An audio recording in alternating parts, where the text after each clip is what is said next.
get about half the athletes and coaches that are like, yeah, it's mental. There's a mental part to this. And then I go, what percentage of the time do you spend training for the mental part? And over 30 years, the most I've heard is 10%. So a runner listens to music before the race to get in the right frame of mind. But all coaches will say, confidence, confidence. I go, what do you do to build and help an athlete maintain confidence? They gotta think positive.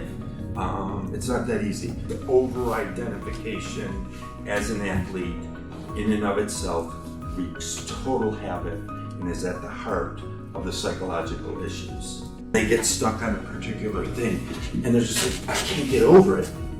Like I say, that's awesome. This is a blessing in disguise. You are struggling with this. Because as a result of this struggle, you're going to be able to learn about yourself more than otherwise, and your level of performance is going to go to an entirely different level. The heart is the strongest performance enhancing drug out there, because when the heart's fully engaged, anything's possible. Do you believe they can win a medal?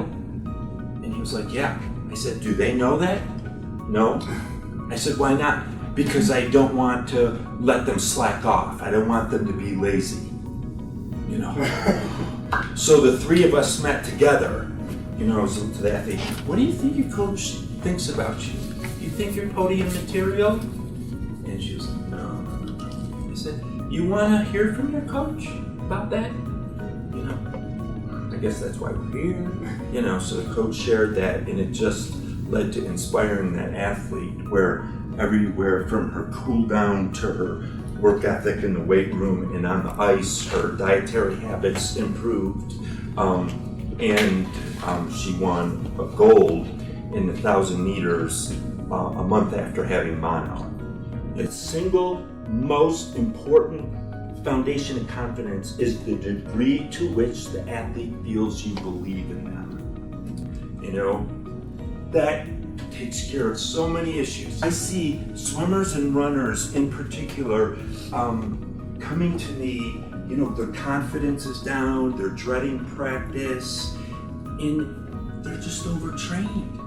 They're overtrained, and it's out of fear. It's really out of fear from a coaching standpoint that if I don't do this level of intensity and volume and duration, we are not going to be competitive with this club, because this club trains that way.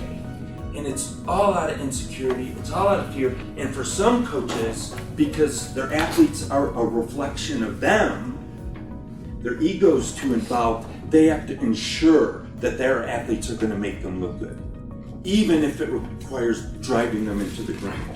So I get these athletes are not sleeping well, injuries aren't healing, they're getting sick frequently, they're thinking of quitting, and the psychological factors of overtraining and under recovery rear their ugly heads before the white blood cell counts are elevated or the cortisol levels are elevated, and for you to learn about what those signs are and pick those up and offer the athlete, hey, take tomorrow off.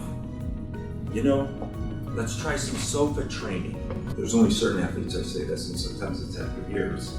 Sport is not that big a deal. You have exaggerated and live under the illusion this is what you worship. You have your 20 pairs of running shoes, and have, on the computer all your, stats and all this stuff. But when was the last time you sent somebody flowers? When was the last time you sent somebody a card? When was the last time you thought about who in your life needs a phone call because they're going through a rough time? And that letting go process that we're trying to teach athletes to get in the zone is the same thing coaches need to learn. You can't control things too much. It's not a chess game. And there's a certain amount of letting go and sending the message, I trust you, you got this.